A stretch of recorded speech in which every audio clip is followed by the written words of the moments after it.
Ada for telling my pregnant sister to lower her expectations for me as an uncle. My sister is pregnant with her first child and is very excited about it. I'm happy for her because she really wants to be a mom. I have never particularly liked kids. I always said I never wanted kids of my own. Even when I was young things changed somewhat and I have a stepson that I adore. But other than him I still do not like kids. For some reason people around me interpret my relationship with my stepson as me having softened my dislike of children when I am very clear this is not the case. I am also very introverted and do not do much as far as being around people. That is more than the bare minimum to keep those around me happy. I am much happier home either alone or with my girlfriend and stepson just hanging out than with the rest of my family or with friends. My sister today was excited about her pregnancy and I was indulging her to be nice. She started going off on all the fun things I can do as an uncle with her yet to be born child, and at first I just let it go. I didn't play along or say no. I just let her talk. She wouldn't stop and eventually it just got to be too much and I told her she needed to cool it. She asked what I meant and I said her and I have a different view of my role as an uncle. She asked what I meant and I said I would see her kid on birthdays, holidays,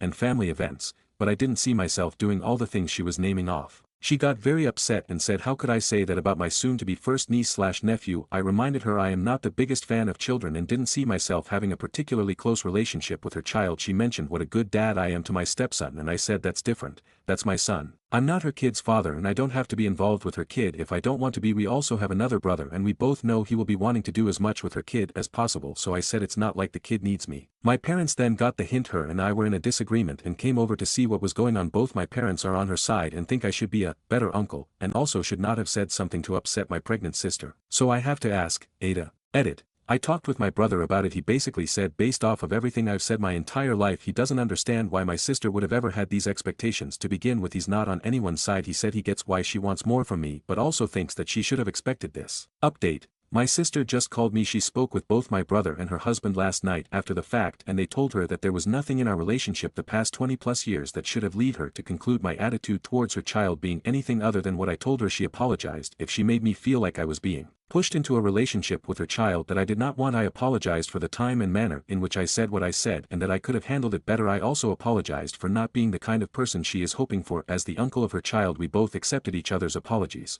and we're good now. Relevant comments. Comments 1. It sounds like you still hold resentment towards your siblings for what your parents made you do. Reply. I don't resent my sister for that. I resent my sister for making excuses for my parents, saying as the older brother it was my job to do these things, and saying I'm in the wrong for resenting my parents for it. Comments 2. Do you think it's possible that you're taking out that resentment on her child? Like feeling some resentment towards having to take care of your sister and an aversion towards being drawn into a role where it feels for you like you may have to take care of another child in your family. Reply. I don't think I would ever be obligated to take care of her child. I'm not worried about that. My sister and Bil want this kid badly and can't wait to be parents. Even if that wasn't the case, I am an adult now and can easily say no. I don't resent the child, I just don't want to be a huge part of its life. I don't want to be around for more than holidays, birthdays, and special occasions. I am not around for anything other than those things with the rest of my family. Either that includes people like aunts, uncles, and cousins who have never done anything wrong to me. I don't like social interactions, so I don't really do much socially with anyone other than my GF and stepson. I see my friends a couple times a year because I don't want to see them any more than that either. I'm kind of a loner and I enjoy being a loner. Update. The update with my sister was accurate, but my parents were not leaving it alone. They still wanted me to be involved with my sister and her kid more and would not drop it. So I called a meeting with my family today. When I say my family, I mean my siblings, BIL, and parents, not my girlfriend and stepson. Prior to this meeting I had a discussion with my girlfriend last night and she agreed it was okay for me to tell them the parts regarding her personally and our son I am about to describe, even if she didn't agree with some of the reasons for it. I explained to them again my aversion to kids and not liking being around them. They of course questioned why I have a stepson. Then I explained to them a whole bunch of background about meeting his mom and later him and how it came to be where I love him like my own, despite me not liking other kids. Still, that they had never heard before. They asked if the same could happen with my sister's child and I said never say never, but it is very unlikely. I also explained to them that I am not a social person in general and do not do things socially often. I told them about the fact that I even only see the people I consider my best friends 2 to 3 times a year because that's all the energy I can muster to be social. I explained that being social and seeing people socially is like work to me, and it is mentally and emotionally exhausting and I don't like doing it, but I do it from time to time because I know others want it from me. They didn't understand why someone can feel like social interaction is work and that I should just grow up and be with people because it's unnatural to only want to spend time with my GF and stepson and otherwise be a hermit. I said their opinion is fine but does not change anything. I apologized that who I am upsets them and that if it hurts them that I am this way. We then moved on to talk about our individual relationships. I told my parents I have not forgiven them for making me raise my brother and sister when I was just a kid myself, and that I almost certainly never will. I also told my sister I have an issue with her defending them for this. I understand they did their best and that they were gone because they were trying to make ends meet, but if they couldn't afford kids without always working and not being present, they shouldn't have had kids. They all pointed out that would mean my siblings and I likely wouldn't be alive, and I said I understand that. But it still stands in my opinion. There was a lot of fighting over this that I won't go into detail on. My brother didn't really say much during this, but my BL actually said when it came to my parents, he may not agree with not forgiving them, but he understands why I feel the way I do. I told my brother and BIL that on a personal level I have zero issues with either of them and that if I had a normal social drive, perhaps we could have a closer relationship. I then reiterated that I am there for all of them if they ever needed me for something before I moved on to the thing that I really wanted to say to them. Some people pointed out me not being as involved with my sister's kid as she is with mine is not fair, so I thought about it and those people may be right. So I told them all that we have two options moving forward. We can have a limited relationship where they see me, my GF, and stepson on birthdays, holidays, and special occasions. I will not do other hangouts and things with them or the future child. They will not do special things with me and my family. We see each other at these things and in emergencies only. I told them when my stepson is older and old enough to make his own decisions,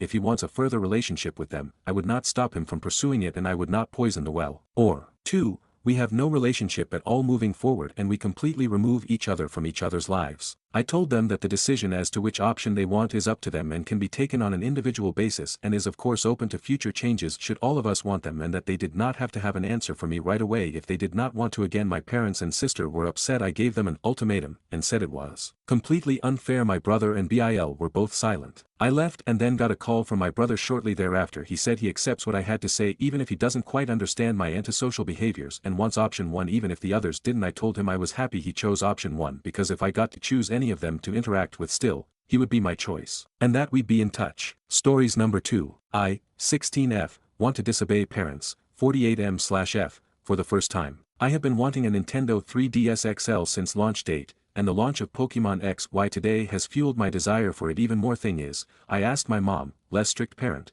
if she would let me buy a 3DS using my own money. She said no, because she thinks it will affect my grades. I'm currently in grade 12. Grades really matter for university, but I maintain a 95% average currently, while just coming straight home, do little to no homework and watch movies, TV shows, hang with friends. If I cut out a little time of watching movies and play games instead during that time, I fully believe that I will be able to maintain a 95% average. I also believe that I display responsibility, because I have saved up $10,000 through years of summer jobs. I really want the 3DS. I have been obsessed with thinking about it, and I have been thinking about it all week, researching it, watching videos about it, etc. My parents are very overprotective and care about me and my brother a lot. Too much in my opinion. For example, I still have an early bedtime. My parents don't let me go out by myself and basically give me no independence. I am not allowed any form of electronic in my room, so it's not like I would be playing games instead of sleeping. I am planning on asking my dad when he gets home from work, but considering he is the stricter parent, I'm not expecting good results from asking him. Plus the thing is, I feel that what I am asking, to be able to buy a 3DS using my own hard-earned money, is very reasonable. Considering I haven't asked them for anything for quite a while. I haven't bought any games or anything. The last game that I recall I got was a Nintendo DS Lite in 2007 for Christmas. My brother, younger, purchased a PS3 using his own money last year, but that is because he was in grade 8. The 3DS I am interested in buying is a $199 limited edition Pikachu 3DS XL from Walmart. How can I convince my parents to let me purchase the 3DS I have been dying to get forever? I am responsible and I know that my priority is school. I feel trapped by not even being able to spend my own money that I earned right now, but I will be moving out next year for university. TLDR, I want to buy a Nintendo 3DS with my own money that I earned over working summer jobs, but parents won't let me because they think that I will be playing games all the time, which will bring down my grades. I, 16F, want to disobey parents, 48MF, for the first time. Okay, long story short, my parents are the very overprotective, tiger-type parents. They 100% forbid me playing video games, and I've complied with them since I was 12. I really want to get the new 3DS with Pokemon. I talked to them recently about it and they still 100% forbid me playing games. I am an overachiever. I maintain a 95% average and will be entering university next year. I work very hard, and I have saved up $104,000 from summer jobs, $43,000 this year, and I really want to treat myself to something I have wanted for a long time. My parents both work all day, so I would be able to conceal the 3DS from them, and they would never know I got it. This would be the first time in my life that I ever rebelled against my parents. Should I I can go and purchase it tomorrow if I want to, but the question is, should I? I feel like I would be betraying my parents' trust, but I have been under their control for my whole life and I've had enough. But if I get it, and make sure they don't know about it, it won't hurt, will it? Please help. Have any of you been in this sort of situation? Edit. I also have a game that I play on my laptop that my parents don't know about. I will be bringing in $250 from that this month, so I will be using my game money that I made to purchase the 3DS. Update. I just bought it. I have 2 spares, so I just went out and bought them. I'm feel very mixed feelings right now: happiness, sadness, unsureness and rebellish. I feel like I'm on top of the world, but I understand I need to be very cautious of what I do now.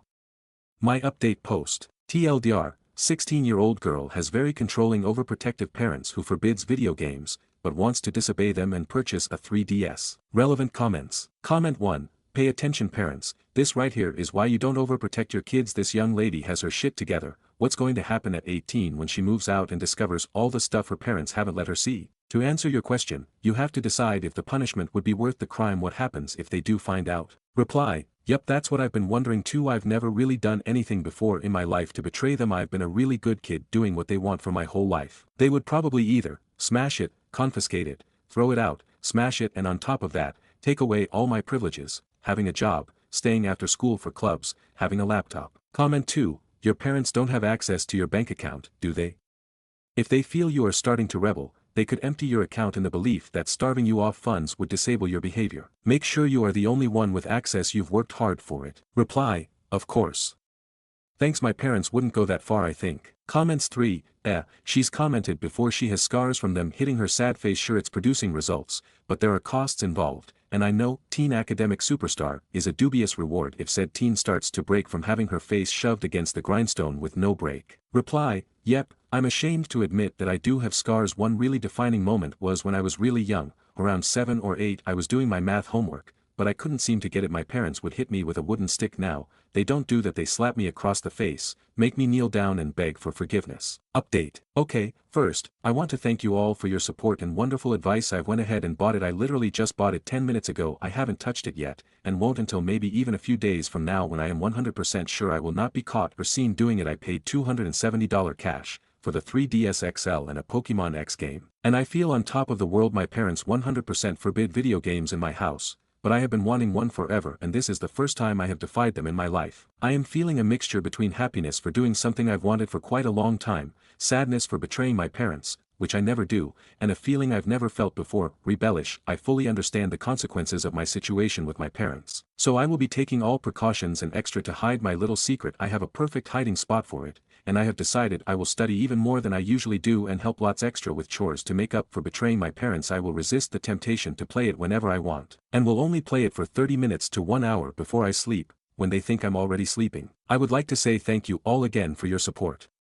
This is an awesome community. Please comment and let me know what you think. I also would love more advice as to how I should proceed with my situation. Thank you all so much. TLDR, I bought the 3DS and game I've wanted. Update 2. It has been almost exactly 100 days since I made the big decision of disobeying my parents, and I just wanted to make an update on how my betrayal to my parents has turned out. I had disobeyed my very overprotective and controlling parents by buying the 3DS I desperately wanted to treat myself to with my own money. They absolutely forbid me from playing video games, especially since I am leaving for university this year. I am not a bad child, in my opinion. I had a 95% average prior to buying the 3DS, and I still maintained that 95% in my final year of high school. But I had had enough of being controlled by my parents and being told what I am able to buy, and what I am not able to buy with my own money by my parents. A little background to my parents: they are the typical tiger parents. They do not allow me to hang out with my friends for fun, unless it is to study or for projects. They do not allow me to play video games of any sort. They control my daily schedule, choose what I will be doing when I get home from school, piano, studying,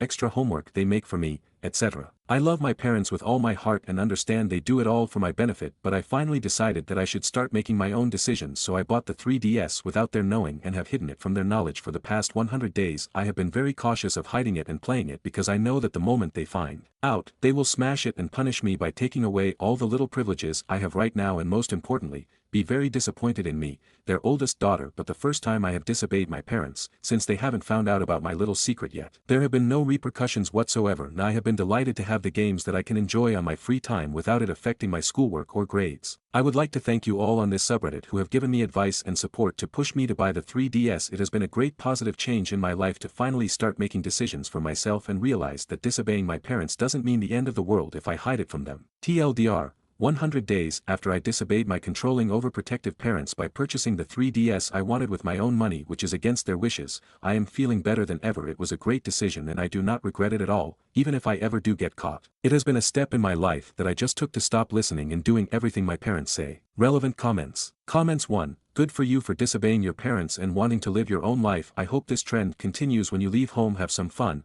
go to parties, find out what hobbies you want to pursue apart from your parents' wishes. Seriously though, do not stay at home for university for real. Reply. Definitely not staying at home. I wouldn't be able to bear another 4 more years at home, as an adult in my controlling household. Thanks. Stories number 3. Coworker gave me an edible and it took me to the emergency room. So I'll try to keep this as short as possible. I've always wanted to try pot and I have a coworker who works part-time at a dispensary and he said he would bring me some marijuana to try sometime. I live in California so I know it's legal, but I don't go to the dispensary because my wife thinks weed is terrible for you and she doesn't want me using it. My coworker came into work today with some brownies he had made at home and offered me one. I ask him if there's any weed in them and he says, no. I grab one and begin to pound it down with my coffee, except I notice it tastes a bit funny. I ask about the flavor and he says, it's made from all organic, different than typical brownies, and laughs it off. Being the dumb ass that I am, I shrug it off and continue through my workday. 30 minutes go by and my heart rate just spikes randomly and I start sweating bullets. I start to breathe manually and I freak the fuck out. I have no idea what's going on and I end up asking my boss to call an ambulance. I end up getting picked up and taken to the hospital and the paramedics are asking me questions on how I'm feeling,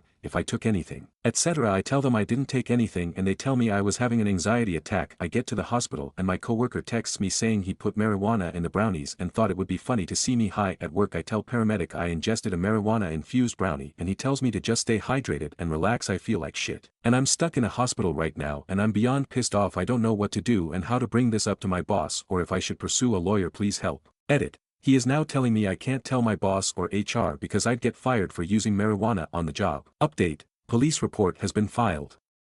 I reached out to my boss and he has since then asked my coworker to not come in tomorrow. A meeting is being set up tomorrow with my boss and HR. Edit. People are PMing me telling me I'm a dickhead for reporting him. LOL. WTF. Update 2. I am on my way to work. I'll let you guys know what's going to happen. I've been getting a lot or PMs requesting an update about my edible situation and I'm here to post that now. Thanks for everybody's responses on my last thread. I have never had this happen to me and I'm thankful for everyone's insight on the situation. I had a meeting with HR and my manager yesterday regarding the edible and they wanted to know everything that had happened. I explained everything and what had happened to and from the hospital. My coworker lied and told HR that I knew the brownie had marijuana and I took it to get through the workday. They asked me if this was true and I told them he was lying. My coworker also told HR I've been asking to try marijuana and that's true. I did ask to try marijuana but never on the job or without my consent. HR told me they needed to hear both sides of the story in order to pursue further action. The text message I received in the hospital saved my ass. I showed the text message stating the edible had marijuana and that he thought it would be funny to see me high at work. They requested a copy of the screenshot and after a few more questions, asked me to go home. I have filed for workers' comp and I'm waiting to hear back from my job regarding this mess and what's going to happen now. I'm from California and I've never done this process before. I'm kind of scared I might get fired or something's will happen with my employment. I guess I'll just have to find out over time. I did notify my boss that the test might not show as positive since I'm not a constant user as advised by Redditors. In my last thread he told me this might be a problem for HR since they will make the final decision on what's going to happen, but he will vouch for me and try to make sure nothing happens with my employment. My coworker is now threatening to sue me if he gets terminated for lying about the edible. Can he even do that?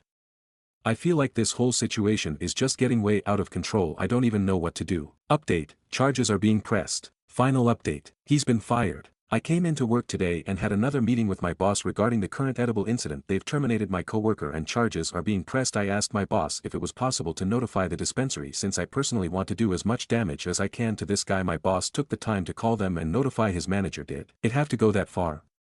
No, but he sure as hell made sure it did. I don't know if he's going to continue to be employed with them, but I'm glad this whole thing is over now. I've gotten no legal threats or text messages since yesterday and things seem fine. That being said, thanks for all of your advice and responses. I'm gonna go get a joint now to celebrate. Stories number 4. Aita for refusing to co-sign my sister's mortgage after my parents went behind my back. I, 28F, have been busting my butt for years to save for my own house. I work in software, so I make decent money, but it still takes forever to build up a good down payment. Meanwhile, my younger sister, 25F, is in grad school with barely any credit. Our parents, both mid-50s, found a house near them and decided she needs it. They made an offer, without telling me, and now the deal only goes through if I co-sign. The problem? I had no clue they'd do this. My parents basically dropped a bomb: you have the best credit score, co-sign so your sister can get the house. They also hinted I should chip in for the down payment because you've got the money. If I co-sign, I'll be on the hook if my sister can't pay. She's still in school, has debt, and zero backup plan. The bank might also reject my future mortgage application since they'll see I'm already tied to another loan. But my parents say I'm selfish and forgetting family values. My sister's calling me a monster for leaving her stranded. And my mom threatened to cut off any future financial help, like wedding money, if I don't help right now. Some relatives think it's insane. My parents tried to rope me into this after they already made the offer. Others say I should just do it for the family's sake. I feel guilty, but also mad they put me in this spot. Aita for protecting my own finances, or are they wrong for strong-arming me into co-signing a mortgage I never wanted in the first place? Edit. I'm actually adopted. LMAO. Forgot to mention in my confused and angry state my parents adopted me when I was very young because they'd been struggling to conceive. A few years later, they had my younger sister naturally, which was a huge deal to them. She was their miracle baby ever since. It's felt like my role in the family became the older, adopted one,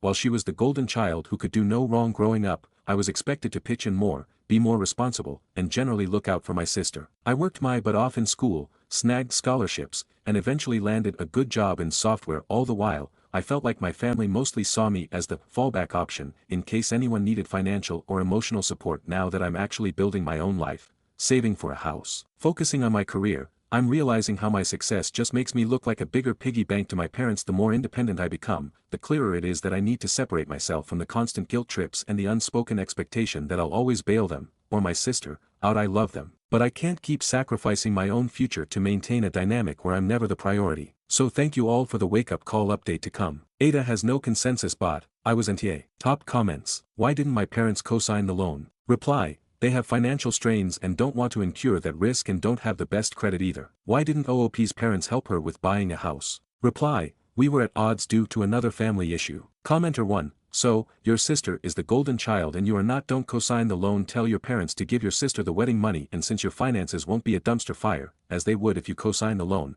you'll pay for your own wedding and will be sure to send them a picture since obviously they won't be there. Tell them how much you appreciate them freeing you from having to care for them as they age, since that will fall 100% to your sister. NTA. But your family is really toxic. Reply. Probably something I should have said this but was blinded by my confusion and forgot to mention I was adopted. Not as a baby but around the age of 6. Was always different and never bothered to reconnect with bio mom. I knew I was an outsider, but as I got older and somewhat overshadowed my younger sister with my successful career, I think it created a resentment between my parents and me, so I think it's hitting at breaking point and really showing. Commenter 2. Absolutely do not co-sign. NTA. If you refuse, let your mom not pay for the wedding. If she's threatening now, she will again. In the end she probably won't, but that's not the main reason not to co-sign. The main reason is there is a huge chance you will be in debt for a house that is not yours. Commenter 3. Terrible idea. Why does she need a house right now if she has barely any credit and she's mid-grad school? An apartment sounds like what she needs. Commenter 4. Lock down your credit score and make sure they can't use your information anyway. My sister had hers trashed by the ex because he would take out loans in her name. I have seen parents do this as well, regardless of the child's age or consent. Update 1. Okay, so here's where I'm at. I'm absolutely not signing my sister's mortgage, and I'm definitely not pitching in for any down payment. This whole thing was the final push I needed to realize how messed up our family dynamic has been for ages. I mean, I've always known it was bad, but having them basically try to volunteer me, and my finances, without even asking, just crossed a line I can't ignore anymore. I'm done. I've decided to cut ties. I'm already in the process of dropping any financial entanglements we might have, cutting off shared accounts, making sure they can't use my information for anything, and basically scrubbing them from my finances. My job lets me work remotely, so I'm planning to move out of state soon. That was always in the back of my mind, but now it feels urgent. I need space, distance, and a real shot at a normal life without the constant guilt trips. I'm also locking down my credit, freezing it, changing passwords, everything. I'm not taking any chances that someone might try to open a line of credit in my name. I've seen enough horror stories and I'm not about to become one. Thankfully, I'm not alone in all this. My close friends have been incredible. They're basically my real family at this point, helping me pack, offering me a place to stay if I need it, reminding me that I'm not crazy for wanting to protect my future. They've been the biggest source of support, and I'm honestly so grateful to have them in my corner. So yeah, that's it. I'm not signing, I'm leaving, I'm done. If my family wants to blow up at me for abandoning them, so be it. I've gotta look out for myself, my credit, and my sanity. Here's to hoping things only get better from here. Everyone who commented their 2 cents are amazing people, and I thank you all for your support while I'm dealing with this. Truly thank you. Relevant comments. Commenter 1. Be sure to freeze your credit with all 3 bureaus and freeze your social security number as well. I clarifies the timeline on when she was adopted into the family. Reply. Honestly, it's not as dramatic as it sounds. We're 3 years apart in age, I'm older, but my adoption was finalized around the time my sister was toddler age. The process itself had started earlier, and it wasn't all done in a day. My parents had me placed with them before it was legally official, so by the time the paperwork went through when I was 6, she was already 3. It's just a messy timeline that happens when adoption, fertility struggles, etc. I forget all the details sometimes. My apologies. Commenter 2. I would also contact the financial institution that is issuing the mortgage and tell them you're not involved in case they forge your signature. They have your social security number and may have already had the bank run your information. Update 2. Discovered a credit card in my name. Okay, I was really hoping the update post would be the last one, but here I am. I didn't expect it to turn into a bigger mess. After deciding not to co-sign the mortgage for my sister, I started taking extra precautions with my finances, locking down my credit, pulling my full credit reports. Like you all suggested, I wanted to be absolutely sure no one could use my information without me knowing. That's when I stumbled on an active credit card I didn't open. Some of you guys warned me, and I guess I wasn't fast enough to lock down. It's been around for a couple of years now. It was being used, but I'm assuming my parents wanted to keep it from me with the intention of using it as leverage as of yesterday. The statements show purchases that look a lot like household expenses. The billing address on file points right back to my parents' home. I confronted them via text, because I'm currently a couple hours away with a close friend. They claimed I benefited from these expenses, which doesn't make much sense. Like how did, because they never helped me with setting up my own apartment. Also, it explains why they assumed I'd be okay with co-signing. Turns out they've been using my credit for a while. Needless to say, I feel completely betrayed. This wasn't some tiny oversight. My parents have been quietly using my name to fund their expenses. Now I'm talking to a professional to figure out whether I should dispute the charges or close the account outright, without tanking my own credit in the process. It's nerve-wracking realizing how they went behind my back even before this mortgage BS. At this point, I'm even more determined to move out of state to get distance from all this. My job is thankfully remote friendly, so relocating won't wreck my career. My friends have been amazing, offering support so I don't completely lose my mind. If it weren't for them, I'd be a mess right now. I'm not trying to be vindictive or overdramatic. I just need to protect myself. The trust is gone, and I don't see how I can maintain a healthy relationship with people who thought this was okay. It's sad, and I wish it didn't come to this, but I've got to prioritize my own future. I'll let you know if anything else major happens, but for now I'm focused on fully separating my finances from my family, getting ready to move, and making sure I don't pay the price, credit-wise, for something I never agreed to. It's scary, but I'm hoping it'll be worth it to finally have a life and a credit score of my own. Relevant comments. Commenter 1. Well, if they opened credit in your name, that is considered identity theft. You should file a police report. Let the chips fall where they may. Commenter 2. Hang in there. Don't forget to check with check system to make sure they haven't used your name to sign leases and utilities that won't show up in a regular credit bureau check. Commenter 3. If there is debt left on the card, then you should contest that with the CC company. You want that debt to come off your credit rating. This also reads like identity theft. You have grounds for reporting your parents to authorities. Commenter 4. File a police report now. You're not liable for any of this, and can get it wiped through the courts, but the first step is reporting the identity theft. Stories number 5. Aita for refusing to let my sister bring her dog to my house after what happened last time. So here's the deal. I, 30F, host family gatherings at my house because I have the most space, and honestly, I love it. Last year, my sister, 28F, insisted on bringing her dog, a large, hyperactive golden retriever, to Christmas dinner. I wasn't thrilled about it because I don't have pets, and I like keeping my house clean and fur-free, but I thought, okay, it's the holidays, let's be nice. Fast forward to Christmas Day, and this dog goes absolutely berserk. It knocked over the Christmas tree, chewed up one of the gifts, a handmade scarf from my mom that took her weeks to knit, and somehow managed to jump up on the counter and eat half of the appetizers before we even sat down for dinner. I spent most of the day cleaning up after the dog and barely got to enjoy the holiday. My sister's response: he's just excited.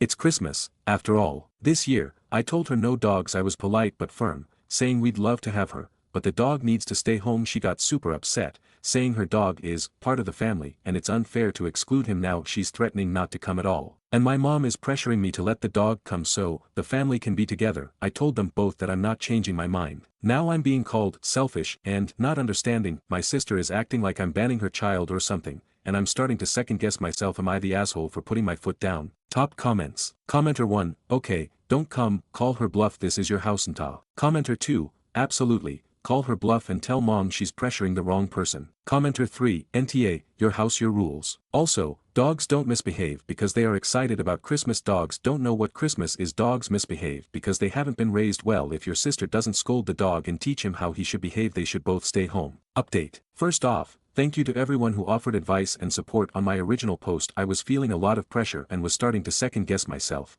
but I really appreciated reading all your comments. To clarify a few things before I get into the update, I don't hate dogs. I grew up with pets, but since moving into my own place, I've chosen not to have any. I also have some health concerns, allergies, which make it more difficult for me to handle dogs in an indoor environment. I love my sister, but the last time her dog was at my house, it caused major stress. Now, for the update. After my original post, I had a long conversation with my sister and mom. My sister kept saying that I was being unfair by not allowing her dog to be part of the family celebrations. She compared it to me banning her child, which I told her was a pretty extreme comparison, considering her dog is over 80 pounds, rambunctious, and wasn't exactly well behaved at my house last year. To be honest, things got a bit heated during our conversation. I tried to explain that it wasn't about her dog, it was about having a peaceful, enjoyable family gathering. My house isn't pet-proof, and I didn't want to spend the entire evening cleaning up after the dog or worrying about my guests' safety. The dog knocked over a glass of wine last year, too, but she kept saying that I was being too controlling and that I didn't care about her happiness. At this point, my mom started to get involved. She's been trying to play the family unity card, saying that my sister's dog is like a family member, and that we should make exceptions to ensure everyone is happy. I held my ground, and it felt like I was in the middle of a tug-of-war. The next day, my sister texted me saying she would come if I made the choice to accept the dog as part of the family. Otherwise, she said, she'd just skip Christmas dinner altogether. My mom called me in tears, saying I was making the holiday divisive and that I was being difficult. Honestly, at that point, I started feeling like maybe I was being unreasonable, but I stuck to my decision. So here's what happened. My sister showed up without the dog, but she was very upset about it. She barely interacted with anyone at first and spent a lot of time on her phone. It was super awkward. By the end of the night, things had calmed down a little, and we were able to enjoy dinner, but I still feel like the tension is lingering, and I'm honestly wondering if I made the right choice. Some of the comments I received, especially about setting boundaries and considering my own well-being, made me feel better about my decision. But now that it's all over, I can't help but feel guilty for causing this rift. My sister has barely spoken to me since, and my mom is still upset. So, for the final question, did I make the right choice? Was I being unreasonable, or was I just standing up for myself? Thanks again to everyone for your advice. Comments. Commenter 1, NTA, you don't want a rambunctious, ill-behaved dog in your house. If your sister wants to bring her dog to get-togethers, then she can host them at her house. Commenter 2, you have a very reasonable boundary. Your sister is being ridiculous. Good for you, OP, for standing strong. And your sister, in the end, managed the evening just fine. No. Other than the sulking, please do not erase all of your hard emotional work and backslide because you want to people please. Your consideration is not going to be appreciated, and it would mean that any future boundary will be tantrumed over even harder. Continued NTA. Commenter 3, NTA, so, your sister threw a tantrum because you refused to allow her giant poorly behaved pet to run rampant in your house on another holiday and manipulated your mom into getting mad too, and you feel guilty. Stories number 6. I, 21M, accidentally confessed how I feel to my coworker, 26F, via drunk dial. I'm an intern at a law office. She's one of the paralegals. I initially kept to myself as most interns over there. She approached me first, at the cafe across the street from our building. It was light conversation. She said that she had seen me in the office a few times, asked my name, what I think of the place, etc. Eventually we got to know each other, exchanged phone numbers, went out for lunch, in groups and just the two of us. I'm not an idiot. I realized there was no way she could ever see me as anything more than the intern she sometimes talks hockey and Game of Thrones with. We both speak Korean as well. So there's that. Sometimes we'll talk in Korean at work, not full conversations, just a word or two here and there when we're trying to make an inside joke. She's an easygoing person, funny, smart and considerate of everyone around her, to be honest, and I know this will sound like a load of shit, but it was hard not to fall for her in some way. That said, I know she doesn't feel the same about me. I'm too young for her. She's casually mentioned that wouldn't date anyone under 23. Makes sense. Although 5 years isn't a lot, it is in terms of adult life experience. I'm still in school. I have 2 roommates. My parents still pay for my phone. Compared to her, I'm a child. For that reason, I've tried my best to set aside the way I feel. I'm usually really good at it. But, this weekend, I had a little too much to drink at my brother's wedding, and at the end of the night, I ended up calling her. It was late. The call went to voicemail. I can't remember exactly what I said, but I definitely used the word love at some point. This happened on Saturday night. She didn't say anything the next day. No call, no text, no email. Not that I expected it. I was just hoping we could get over the awkwardness of it via message instead of in person. Morning. I considered texting her myself and apologizing, but I'm immature and an idiot, so I ultimately didn't. The following Monday, I went into working expecting her to either pull me aside and say something or to ignore me completely. She did neither. In fact, she didn't show up to work at all that day. Apparently she was sick. A small part of me wondered if maybe she was avoiding me, but then I reminded myself that I'm not that important. On Tuesday, I saw her in the lobby. She walked right past me without saying anything, and actively ignored me the rest of the day. She's done the same today. For the most part it's a miracle she hasn't gone to HR. I'm still not sure what I said to her in the voicemail, beyond the love confession, or how all I know is that she texted me a couple of hours ago asking if we can talk after work, which brings me here. I agreed to meet her. I don't know what to expect beyond sorry. I don't know what to say. Honestly, I regret everything. I know I never had a chance with her, but to go out like this? That's embarrassing. What should I expect going into this? And would it be too much if I offered to leave my internship and find another? Just to remove myself from her presence. I don't want to make her feel even more uncomfortable than I have. Sorry if this doesn't make sense. TLDR, it was a drunk voicemail. I confessed that I'm in love with her. She's ignored me for a few days, and then a couple of hours ago she texted me, asking if we can talk after work. What should I expect going into it? Besides an apology, what should I say?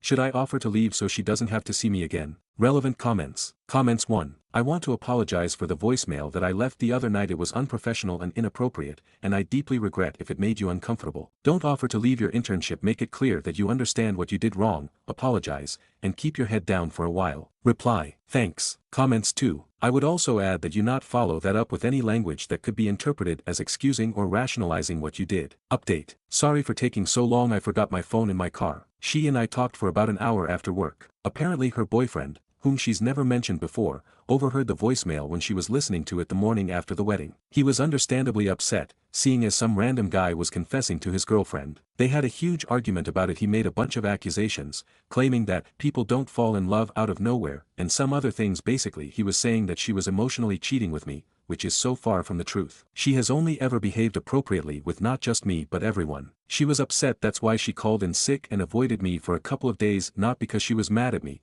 but because of the argument and breakup that followed. I apologized profusely throughout the conversation. At one point I offered to contact her boyfriend and tell him that it was a drunken, unprompted mistake, but she said that it's okay, the relationship had run its course. Maybe that was why she had never mentioned him before. In any case, I feel really bad for the part 1 played. I didn't intend for any of this to happen. Surprisingly she still wants to be friends. Relevant comments. Comments 1. Oh gosh, please don't feel bad. It sounds like her boyfriend was a jerk and not good for her. If he didn't trust her and wasn't willing to hear her out, he didn't deserve her anyway. I would have been upset too, but I wouldn't accuse my partner of cheating. You seem like such a sweet person. If you and her don't fall in love and get married, kidding. There is someone amazing out there for you. I mean it. I can sense you're super kind-hearted and the world needs more people like you. Of course she still wants to be friends. You're awesome. One thing I noticed in your post is you kept saying things like, of course she wouldn't be into me. Stop that. Sure, lots of people set age limits and make lists of what they want. It doesn't mean that it's impossible for feelings to develop if you are a good person, funny and enjoyable to be around. Start thinking the opposite. If someone isn't into you, then it's not BC. You aren't amazing. I used to think that way too. You're too good for that. Thanks for the update. Smiley face. Reply. That's just my sense of humor. LOL. Stories number 7. Coworker gave me an edible and it took me to the emergency room. So I'll try to keep this as short as possible. I've always wanted to try pot and I have a coworker who works part-time at a dispensary and he said he would bring me some marijuana to try sometime. I live in California so I know it's legal, but I don't go to the dispensary because my wife thinks weed is terrible for you and she doesn't want me using it. My coworker came into work today with some brownies he had made at home and offered me one. I ask him if there's any weed in them and he says, no. I grab one and begin to pound it down with my coffee, except I notice it tastes a bit funny. I ask about the flavor and he says, it's made from all organic, different than typical brownies, and laughs it off. Being the dumb ass that I am, I shrug it off and continue through my workday. 30 minutes go by and my heart rate just spikes randomly and I start sweating bullets. I start to breath manually and I freak the fuck out. I have no idea what's going on and I end up asking my boss to call an ambulance. I end up getting picked up and taken to the hospital and the paramedics are asking me questions on how I'm feeling, if I took anything, etc. I tell them I didn't take anything and they tell me I was having an anxiety attack. I get to the hospital and my coworker texts me saying he put marijuana in the brownies and thought it would be funny to see me high at work. I tell paramedic I ingested a marijuana-infused brownie and he tells me to just stay hydrated and relax. I feel like shit. And I'm stuck in a hospital right now and I'm beyond pissed off. I don't know what to do and how to bring this up to my boss or if I should pursue a lawyer. Please help.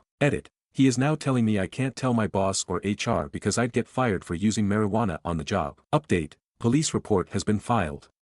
I reached out to my boss and he has since then asked my coworker to not come in tomorrow. A meeting is being set up tomorrow with my boss and HR. Edit. People are PMing me telling me I'm a dickhead for reporting him. LOL. WTF. Update 2. I am on my way to work. I'll let you guys know what's going to happen. I've been getting a lot or PMs requesting an update about my edible situation and I'm here to post that now. Thanks for everybody's responses on my last thread. I have never had this happen to me and I'm thankful for everyone's insight on the situation. I had a meeting with HR and my manager yesterday regarding the edible and they wanted to know everything that had happened. I explained everything and what had happened to and from the hospital. My coworker lied and told HR that I knew the brownie had marijuana and I took it to get through the workday. They asked me if this was true and I told them he was lying. My coworker also told HR I've been asking to try marijuana and that's true. I did ask to try marijuana but never on the job or without my consent. HR told me they needed to hear both sides of the story in order to pursue further action. The text message I received in the hospital saved my ass. I showed the text message stating the edible had marijuana and that he thought it would be funny to see me high at work. They requested a copy of the screenshot and after a few more questions, asked me to go home. I have filed for workers' comp and I'm waiting to hear back from my job regarding this mess and what's going to happen now. I'm from California and I've never done this process before. I'm kind of scared I might get fired or something's will happen with my employment. I guess I'll just have to find out over time. I did notify my boss that the test might not show as positive since I'm not a constant user as advised by Redditors. In my last thread he told me this might be a problem for HR since they will make the final decision on what's going to happen, but he will vouch for me and try to make sure nothing happens with my employment. My coworker is now threatening to sue me if he gets terminated for lying about the edible. Can he even do that?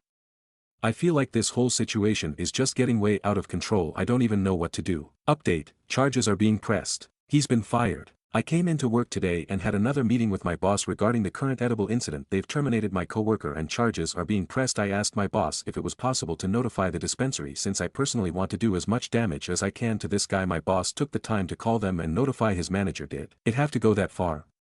No, but he sure as hell made sure it did. I don't know if he's going to continue to be employed with them, but I'm glad this whole thing is over now. I've gotten no legal threats or text messages since yesterday and things seem fine. That being said, thanks for all of your advice and responses. I'm gonna go get a joint now to celebrate. Stories number 8. Aita for treating my BF birthday like he treats mine. I am a 40Y female with a 40Y boyfriend and this will be our 3rd year as a couple. I do make more money than he does, but we are both doing okay financially. Every year my birthday is about a month before my boyfriend's for his birthday. I plan a nice dinner out, get reservations and babysitter, and then get him a nice gift. He enjoys sports and concerts, so it's always tickets to a game or a concert in a nearby city. Bought months beforehand. I will line up and pay for dinner and hotel with the concert sports game as well, so it's kinda like 2 birthday celebrations. However, on my birthday, I'm assuming he forgets in the morning because he says nothing, but then comes home and asks me where I want to eat, so obviously it has to be a place that doesn't take reservations and does take kids. Then he gives me a small gift, flowers and a necklace from Amazon. Year 1, a fuzzy robe and blanket. Year 2,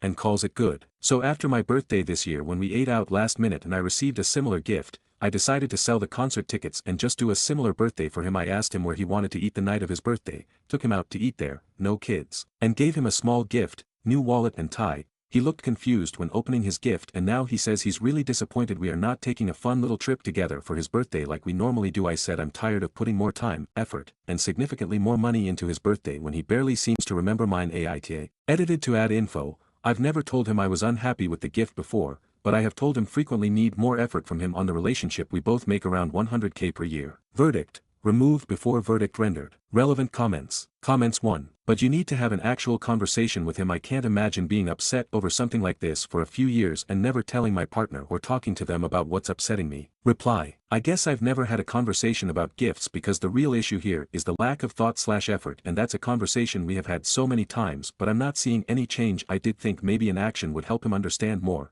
but now I feel like it was just petty on my part. Comments 2. What was his response after you let him know you were tired of putting in more effort? Reply. It started an argument on his birthday. He says to me, I'm never good enough for you, and thus I ruined his birthday. Stories number 9. My girlfriend, 22F, made herself in The Sims. Her character is married to another Sim she made, a Sim of my best friend I, 22M, don't even exist in her fantasy world. Throwaway because my girlfriend knows my username. My girlfriend occasionally plays The Sims 4, and for those of you who aren't in the know, it's like a life sim / life management game where you control characters that you've created and build them houses and stuff, like a virtual dollhouse kind of thing. Anyway, my girlfriend plays, and she's usually really secretive when she plays. Like, she doesn't like when I watch her play or anything, saying that it's embarrassing, because she likes to get into it. I sort of understand. I don't like people watching me play open world games either, since sometimes you just want to immerse yourself. She's been playing a lot the past week. She plays on her laptop, and she left her usually password protected laptop open yesterday when she went to work, and I noticed she was tabbed out of The Sims but it was still running. I'm not one for snooping, but I was curious about the characters and world my girlfriend made, so I opened it up. Her sim family consisted of a very pregnant her, and it was definitely her, name and all, except she had a different last name, the last name of one of my best friends. The other member of her family was said best friend, and they were married. They lived in a cute house together. I looked around a bit, and saw she had made some other people that we know, and that they lived in the world too, but there was no sim of me to be found, not in the world, not even in directory of all the sims she had ever created. I just didn't exist, and yet she was married and pregnant by my friend. I tried to return the game to how I found it and tabbed back out so that she wouldn't know I snooped, but now I just have an awful feeling in the pit of my stomach. Is this what she really wants? Me gone and to be married to my friend? She came home from work, quickly made dinner, and immediately went back to her fantasy life, presumably to birth her virtual kid, and I'm just so heartbroken. I don't know if I should confront her. It's not like she's actually cheating on me. I know it's not real, it just feels bad. I guess I've been bummed all day about it and I don't know what to do. TLDR, my girlfriend made virtual characters of her and my best friend in a video game. They are married with a kid. I feel betrayed, but I don't know if I should confront her or if I'm being too sensitive. Relevant comments. Comments 1. Could be anywhere on the spectrum of absolutely nothing to her dating you in a desperate hope to get closer to your best friend. I don't know where in that spectrum she falls. Probably should talk to her about it to find out. Reply. I mean, we were long distance for several years and just recently did we start living together. She met my best friend for the first time last year, and even then they didn't have much interaction besides casual convo. I don't think they're even friends on Facebook. It's more that maybe she's more attracted to him. Maybe they do talk and I'm unaware. I don't know. Comments 2. When I played The Sims I always just used people's names that I liked, so maybe she just likes your friend's name.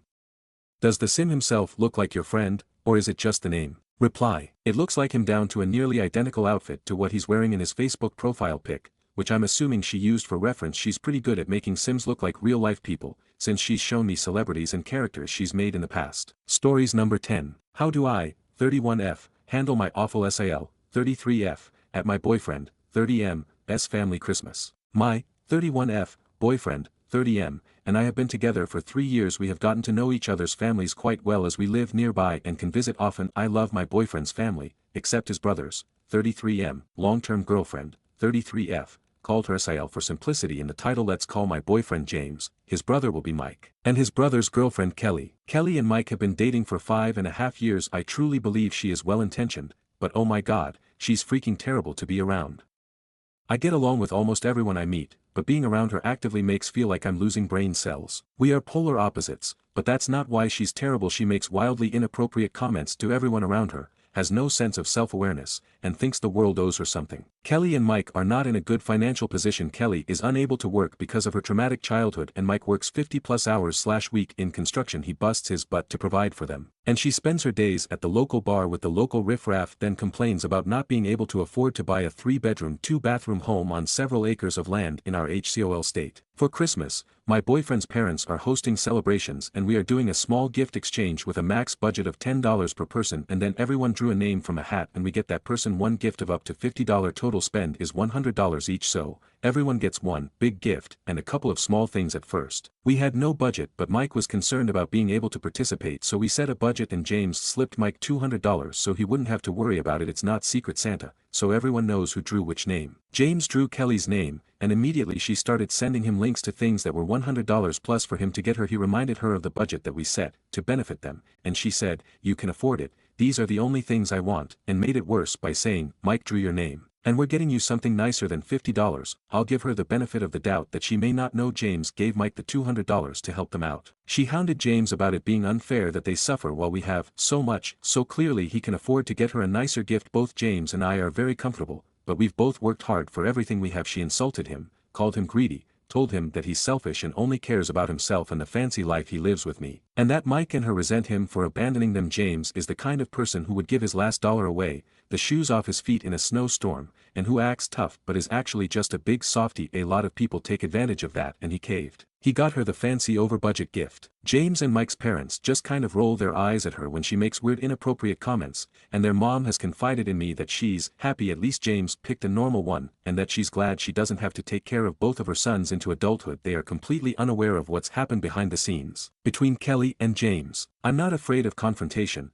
but don't want to ruin Christmas by losing my shit at her. She's bound to say something or do something because she always does, and I really don't know if I can bite my tongue much longer. I am furious at her. I feel like I'm going to explode if she makes one offhanded comment or snide remark. That I'm betting it'll only take 20 minutes for her to say something stupid. It's not about the gift. We don't care about the money. To me, this is icing on the cake of her already poor behavior to James. It's just another thing he wants to let slide because he loves his brother, and it makes Mike's life easier if Kelly is happy and not complaining. How can I navigate this and stop her from taking advantage of James in the future? Talking to her rationally is futile. James did try that, and that's how we're here. Edit. Thank you all for the comments. I am going to push pause on this account until after the holidays and will post an update if anything interesting happens. I've decided to go into this armed with a couple of the quick and simple responses that people have suggested in here. My favorites are, "Wow, what an inappropriate comment," or "I can't believe you said that out loud." James and I will chat too after the holidays. I agree he needs to set better boundaries, but we can have that conversation privately after the chaos of Christmas. Happy holidays all. Comments 1. Whenever she says something stupid, reply with a simple, "What an odd thing to say," and walk away. You can omit the odd part when it doesn't fit the statement. Reply. As an example of the things she says, "My boyfriend has a cousin who had a car accident and one of their legs has a severe burn scar on it that covers like one half their leg. Cousin was wearing shorts when he first met Kelly." First words out of Kelly's mouth were, "Whoa. What the fuck happened to your leg?" It's awful. I do like your suggestion. My facial expressions usually speak for me, but with how she spoke to James, I'm livid. Comments 2. Imagine how hard, what a weird thing to say to a person, would have hit. Reply. It's true. Locked and loaded with this one for Christmas for sure. Comments 3. Did you mean to say that out loud? Comments 4. That sounded like more of an inside thought. Really, this is my favorite so far. Update, 13 days later. Thank you to everyone who commented. This is a rather anticlimactic update. Christmas was actually lovely. Kelly behaved for the most part, though of course made a few left-field comments. Using MIL and FIL for simplicity, but my boyfriend and I are not married. Here are some examples. MIL opened a gift, it was a turkey baster. Kelly exclaims, "Whoa." FIL. Trying to get her pregnant again.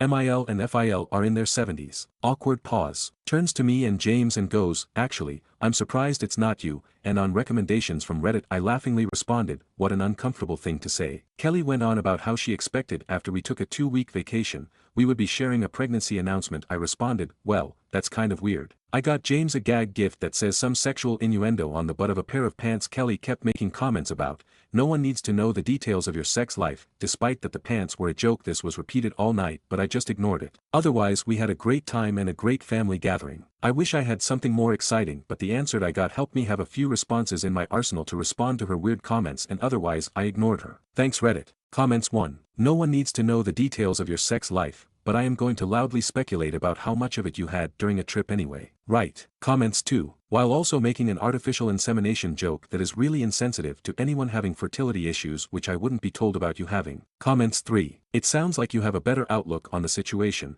That's good. At least those, "Why did you say that?" and "Please explain your racist, sexist, etc." comment phrases on work on people who have social awareness. Comments 4. I disagree. People who make those comments are doing so because they think they are funny and inoffensive. Repeatedly asking them to explain it lets them know you don't see the humor and pushes the annoyance to them. I have seen this work. It won't make them not racist, but they quit making those comments around me. Stories number 11. Ray Artie has arrived. I laughed at my sister, Tragedy, and now I'm uninvited to the baby shower I'm planning. My sister is due after in early January and we're planning her baby shower for early December. She decided she wanted to use my mother's maiden name, Rafferty, as her daughter's name, not a Tragedy itself, and I guess it works as a unique name. But yesterday I texted my sister that I needed to get the custom items with my niece's name ordered ASAP so they arrive in time for the shower. My sister then let me know they're going with an alternative spelling of Rafferty. I texted back, "An alternative spelling of our mother's maiden name? My sister wants to spell it Ray Artie." So I sent back a bunch of laughing emojis and she asked, "What's so funny?" I tried to explain that no one will pronounce that as Rafferty and she'll probably get plenty of the same mispronunciations. She told me I was being ridiculous. I texted back, "My poor niece, little Miss Farty Ray." I was uninvited to the shower and my mom told me today my sister doesn't want me as the godmother anymore. But, like, Ray Artie is really bad, isn't it?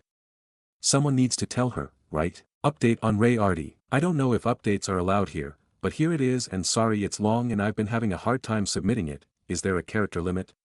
I'll try posting some and put the rest in the comments. So we had an intervention on Ray Farty. I know everyone said to send a link to the original post to my sister to show her that 103% of the global population would call her daughter Ray Farty, and that would be the easiest thing to do. But some commenters said some pretty gnarly things about my sister that she doesn't need to read and feel worse about herself, but I wanted to address a few things that came up. First, for those saying I shouldn't bother paying for the baby shower anymore, I had no plans to not continue to pay and help out. Disagreements and fighting aside, I love my sister and want her to go into motherhood filled with love and support, regardless of whether she wants my support or attendance at the event. Second, my sister's husband was made aware of the spelling change of Rafferty to Rayfarty about a month before my original post. He said he didn't think much of it until he saw it written down and immediately saw it as Rayfarty. 2. He said her emotions had been getting worse throughout the pregnancy and he didn't know how to approach her about going back to the original spelling. He had hoped that once she gave birth, all the hormones would somehow leave her body, she'd come to her senses, and it would be a non-issue. Third, a lot of you were lumping my mom in with my sister and said some pretty horrible things about her.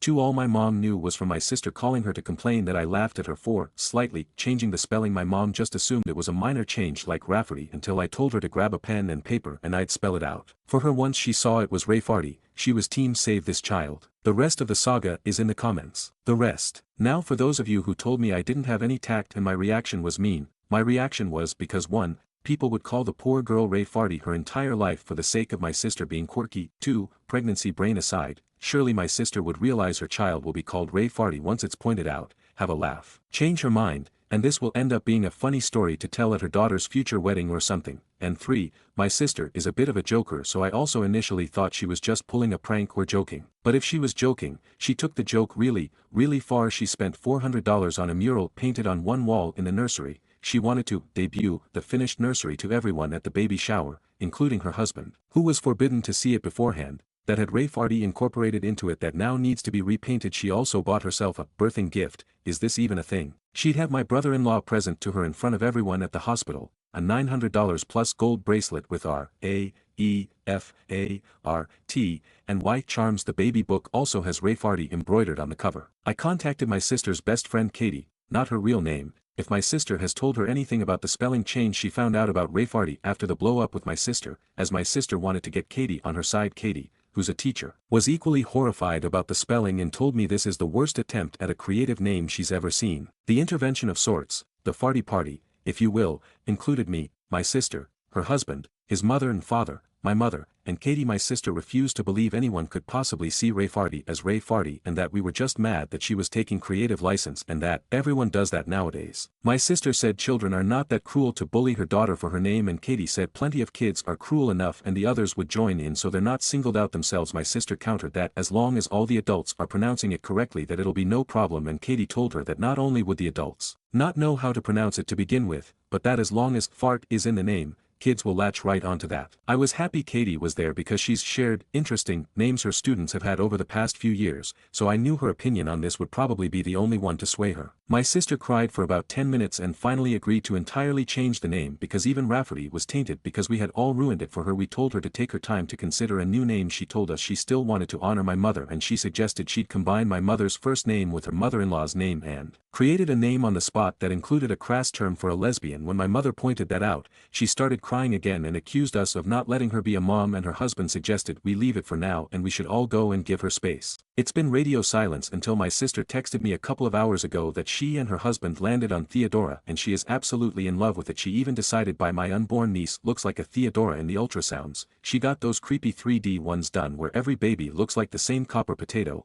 I replied that that was lovely, and that I'm so happy she's happy. It's not my taste, but at least it's not the Odoruf or some crap like that. So there you go, my niece has been saved from being called Ray Farty. I'm invited to the baby shower again and I know this is just a little blip with my relationship to my sister and will be fine, but Katie will be taking over as godmother, which is fine by me. I can always be godmother to their next child, who will probably be named something like Tara M. Sue. Thank you all for seeing the same thing I did and letting me know stopping Ray Farty from coming into existence was the right thing to do. Commenter, pretty please tell us the amalgamation of her mother and MIL's names. Reply, there's probably no anonymity left on this situation, so here it goes. My mom is Leslie, sisters Mil is Yvonne. The name was Les Yvonne, pronounced Les Yvonne, like my niece is the lesbian baroness of some German village. I'll have the staff prepare the Birkenstocks for Les Yvonne Fartenberg's arrival. New update. Ray Farty has made it to the party. I don't know if you remember my post from a few weeks back about my sister wanting to name my niece Ray Farty, pronounced Rafferty and not at all like Ray Farty. My niece has been born